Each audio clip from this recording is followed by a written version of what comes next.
ఓం శ్రీ పరమాత్మనే నమః. భగవద్బంధువులందరికీ ఈ పాండురంగదాసుని హృదయపూర్వక నమస్కారాలు. శ్రీమద్ రామాయణాంతర్గత సుందరకాండ తత్వ వివేచనీ వ్యాఖ్య చెప్పినటువంటి శ్రీమాన్ శ్రీభాష్యం అపలాచార్య స్వామి వారికి నమోవాక్కాలు చెప్పుకుంటూ మనం రామాయణం తాలూకు గొప్పతనాన్ని చెప్పుకుంటూ ఆ రామాయణం తత్వ నిరూపణం ఎలా అన్న సంగతిని మనం చర్చించుకుంటున్నాం. దీనిలో భాగంగా 5 రకాలైనటువంటి తత్వాలని మనం తెలుసుకోవాలి అనుకున్నాం. అది ఏంటయ్యా? ఈ తత్వ నిరూపణంలో ప్రముఖంగా ఉన్నటువంటి పదాలు ప్రాప్యము, ప్రాప్త, ప్రాప్తియుపాయము, ప్రాప్తి ఫలము, ప్రాప్తి విరోధి. ఇందులో మనం 5వదైనటువంటి ప్రాప్తి విరోధిని ప్రస్తుతం చర్చించుకుంటున్నాం. ఇవాల్టి కథా సంవిధానంలో అడుగుపెట్టే ముందు ఒక్కసారి శ్రీయప్పతిని మనసారా ప్రార్థించి తదుపరి కథా సంవిధానంలో అడుగు పెడదాం.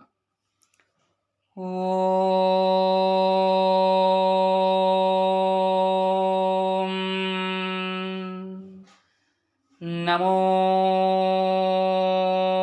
నారాయణాయ. నిన్న మనం చెప్పుకున్నాం ప్రాప్తి విరోధి అంటే పొందడానికి, దేనిని పొందడానికి? పరమాత్మను పొందడానికి ఇది ప్రతిబంధకంగా ఉంటుంది. మనం ఎన్నో జన్మాంతరాలలో చేసినటువంటి అనేకానేక సుకృతాల వల్ల ఈ మానవ జన్మ సంప్రాప్తిస్తుంది అని నిన్న కూడా మనం చెప్పుకున్నాం. విచిత్రం ఏంటంటే భగవంతునికి దూరమైనటువంటి శరీరంలో బంధించబడినటువంటి ఈ తత్వం మన యొక్క మనస్సు వల్లనే సాధ్యం. మన ఏవ మనుష్యాణం కారణం బంధమోక్షయోః. మన బంధాలకు కానీ, అంటే రాగాలకు కానీ, ద్వేషాలకు కానీ, ఇలాంటివన్నింటికీ కూడా మనస్సే ప్రధానం.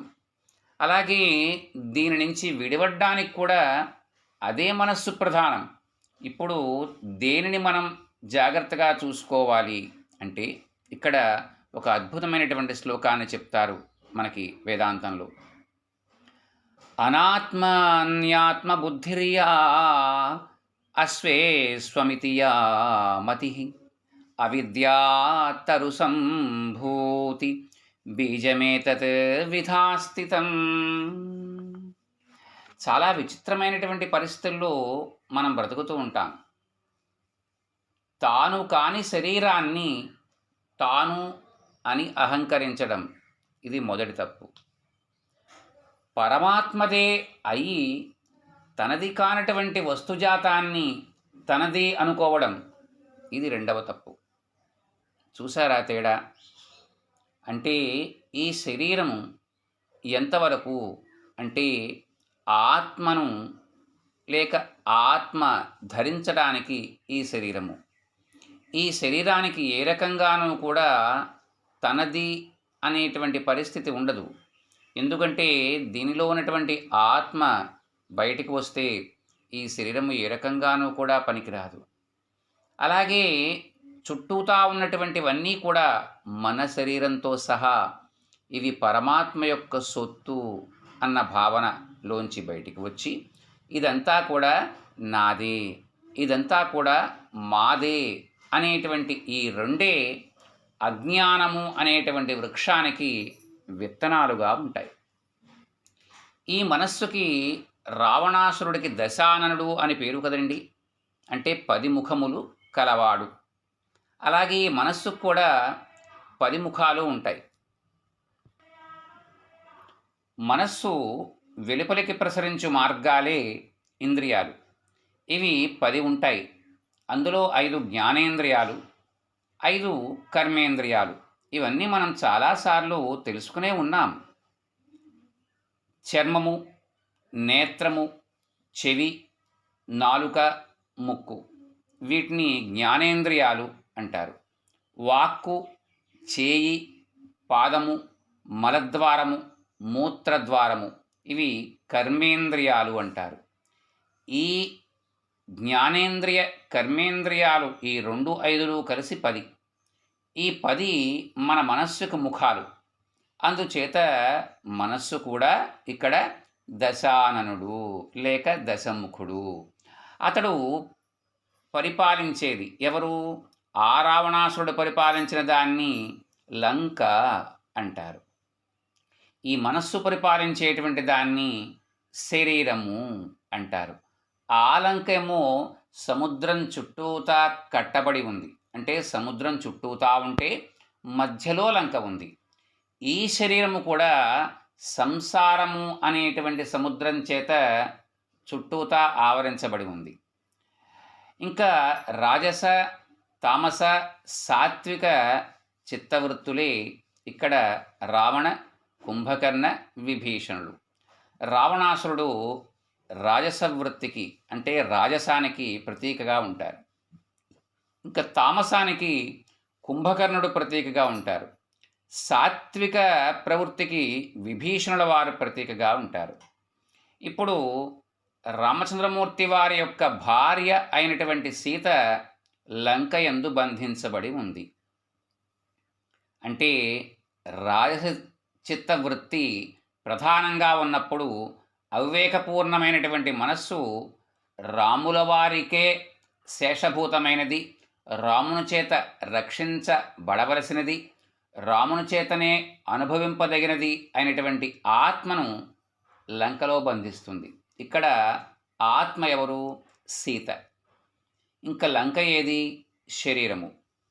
రావణాసురుడు ఎవరు? మనస్సు. ఇప్పుడు ఇది ఎవరి చేత అనుభవించదగింది ఆత్మ అంటే పరమాత్మ చేత అనుభవించదగింది ఆత్మ. ఎవరి కొరకు మిగిలి ఉండాలి ఆత్మ? పరమాత్మ కొరకు మిగిలి ఉండాలి ఆత్మ. ఎవరి చేత రక్షించబడాలి ఆత్మ?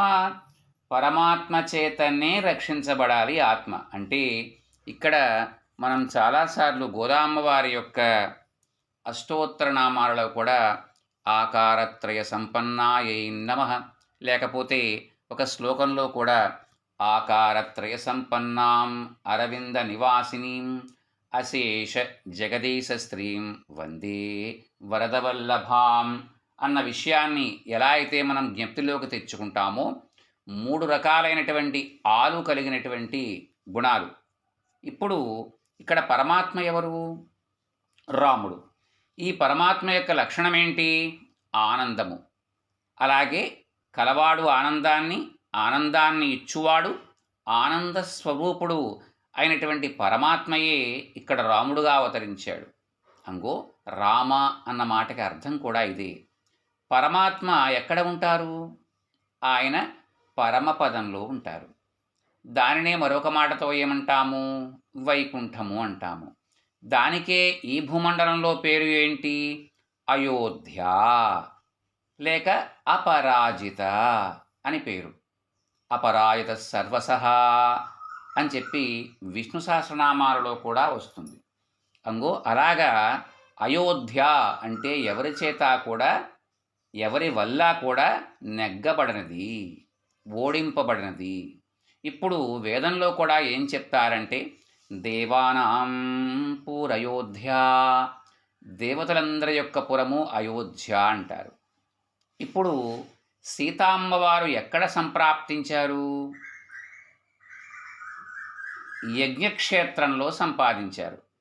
అంటే జనక మహారాజు తాను పుత్రకామేష్టి యాగం చేసినప్పుడు యాగవాటిక కోసం నాగలి కట్టుకుని 2 ఎడ్లను ముందు ఉంచుకొని ఆ నాగేటి చాలు అలా భూమిలోకి దింపి తీస్తూ ఉంటే ఒకానొక చోట ఒక పెట్టి, మందసము అంటారు, ఆ మందసం నాగేటి చాలుకు తగులుకుంటుంది. అప్పుడు దాన్ని బయటకు తీస్తే దానిలో ఒక చిన్నారి పొన్నారి అమ్మాయి ఉంటుంది. ఆ నాగేటి చాలు తగిలి ఆ పెట్టి దొరికింది కాబట్టి నాగేటి చారుని అంటే ఆ భూమిలోకి దింపేటువంటి ఆ సూది మునని సీత అంటారు. సీతా పద్ధతి అంటే నాగేటి చారుతో భూమిని తవ్వడం, కాబట్టి ఆమెకు సీత అని పెట్టారు. ఇప్పుడు ఇలాంటి సీత ఎవరికి భార్య అయింది? పరమాత్మ స్వరూపమైనటువంటి రామచంద్రమూర్తి వారికి భార్య అయింది. ఇక్కడ సీత జీవస్వరూపాన్ని నటించారు. కొంచెం అర్థం కాలేదే? అంటే సీతాదేవి జన్మించలేదు. ఎలాగా? మన అందరిలాగా, మన అందరి మార్గములు, యోని మార్గం ద్వారా జన్మించలేదు. ఆమె దొరికారు. ఎందుకని? సీత జన్మించదు, దొరుకుతుంది. నజాయతే మ్రియతే వా కదాచిత్ అని ఉపనిషత్తులు కూడా ఇదే మాట చెప్తాయి. ఆయనకు పుట్టుక ఉండదు, అలాగే చనిపోవడం ఉండదు. పుట్టుకే లేనప్పుడు చనిపోవడం అన్నమాట ఎక్కడ ఉంటుంది? అందువల్ల జనకుని యొక్క యజ్ఞక్షేత్రమే ఇక్కడ కర్మక్షేత్రమైనటువంటి శరీరము. ఆ శరీరంలో అన్వేషిస్తే లభించేటువంటిది ఏమిటయ్యా అంటే ఆత్మ. ఆ ఆత్మ భగవానుడికే చెందినదై భగవానునికి భార్యయై ఉంటుంది. భార్యకు భర్తతో కల సంబంధం ఏదైతే ఉందో అదే జీవుడికి పరమాత్మతో గల సంబంధానికి సమానం. ఈ సంబంధం ఎన్ని రకాలుగా ఉంటుంది? ఇది 6 రకాలుగా ఉంటుంది అని చెప్తారు. కానీ మనం ఇంతకుముందు తిరుప్పావైలో 3 రకాల విని ఉన్నాం. దానిని ఆకారత్రయ సంపన్నాం అని చెప్పుకున్నాం. అవి ఏంటో ముందుగా తెలుసుకుందాం. అనన్యారహ శేషత్వము అంటే ఎవరైతే ఉన్నారో వారికి తప్ప ఇతరులకు చెందనిదై ఉండడం. ఎవరు వారు? పరమాత్మకు తప్ప ఇతరులకు చెందనిదై ఉండడము. ఇక్కడ సీతామ్మవారు కూడా రామచంద్రమూర్తికి కాక ఇతరులకు చెందదు. అలాగే ఇక్కడ కూడా మన యొక్క ఆత్మ కూడా పరమాత్మకే తప్ప ఇతరులైన వాటికి దేనికి చెందదు. రెండవది అనన్య శరణ్యత్వము. ఆ పరమాత్మే రక్షకుడుగా కాక వేరొకరి యొక్క రక్షణతో పని లేకుండా ఉండడము. ఇక్కడ రామచంద్రమూర్తి వారి యొక్క రక్షణకే సీతాదేవి ఉన్నారు, అలాగే సీతాదేవి రక్షణకే రామచంద్రమూర్తి ఉన్నారు. అలాగే ఈ ఆత్మకు రక్షణ ఎవరు? పరమాత్మయే. తర్వాత అనన్య భోగ్యత్వము అంటే ఆ పరమాత్మ చేత తప్ప ఇతరములైన వాటి చేత దేని చేత కూడా అనుభవింపబడనటువంటిది ఈ ఆత్మ. అలాగే ఆ సీతామ్మవారు కూడా రామచంద్రమూర్తి వారి చేత తప్ప అన్యుల చేత అనుభవింపబడనటువంటిది. ఇప్పుడు మిగిలిన 3 రకాలు ఏమిటి అనంటే, తర్వాత 4వది తత్ సంశ్లేషైక సుఖిత్వము. ఆయనతో కూడి ఉండడం వల్లనే సుఖము అని భావించడం. ఎవరితో? పరమాత్మతో మన ఆత్మ. ఇక్కడ రామచంద్రమూర్తి వారితో సీతాదేవి. తర్వాత 5వది తత్ విశ్లేషైక దుఃఖిత్వము అంటే వారి యొక్క ఎడబాటు తనకు దుఃఖంగా భావించడం. అంటే పరమాత్మకు దూరమైనటువంటి లేక దూరం చేయబడినటువంటి ఆత్మ దుఃఖిస్తూ ఉంటుంది. అలాగే రామచంద్రమూర్తి వారికి దూరం చేయబడినటువంటి సీతామ్మవారు కూడా దుఃఖిస్తూనే ఉన్నారు. ఆ తర్వాత 6వది తదేక నిర్వాహ్యత్వము. ఆ మహానుభావుడి చేతనే నడిపించబడడం. సీతామ్మవారు ఎప్పుడు మాట్లాడినా నారాముడు ఆరాముడు అంటూ రామచంద్రమూర్తి వారికే తన యొక్క స్థితిని అప్పజెప్పి ఉన్నారు. అలాగే ఈ ఆత్మ కూడా పరమాత్మకే, పరమాత్మ వల్లే, పరమాత్మ చేతే అంటూ ఉంటుంది. ఈ 6 లక్షణాలు కలిగినటువంటి భార్యగా సీతాదేవి రామచంద్రమూర్తి వారితో చేరి ఉన్నారు. అలాగే ఈ ఆత్మ కూడా పరమాత్మతో చేరి ఉంటుంది. సీతా కళ్యాణ సమయంలో ఈ రహస్యమే మనకి వివరించబడుతుంది. సీతకు వివాహం చెయ్యాలి అని జనక చక్రవర్తి అనుకున్నప్పుడు ఆయన దేనిని పణంగా పెట్టారు స్వయంవరంలో అంటే ధనుస్సు. ఈ ధనుస్సే ఎందుకు పణంగా పెట్టబడింది? లేకపోతే పెద్ద బండరాయో లేకపోతే ఇంకోటో పర్వతాలు ఎత్తేయాలనో ఏదో చెప్పాలి కదా. అలా ఎందుకు పెట్టబడిందో దానికి దీనికి సంబంధమేంటో మనం రేపటి రోజున చర్చించుకోవడానికి ప్రయత్నం చేద్దాం. పరమాత్మ యొక్క దయ వల్ల అంతవరకు హరి ఓం తత్సత్.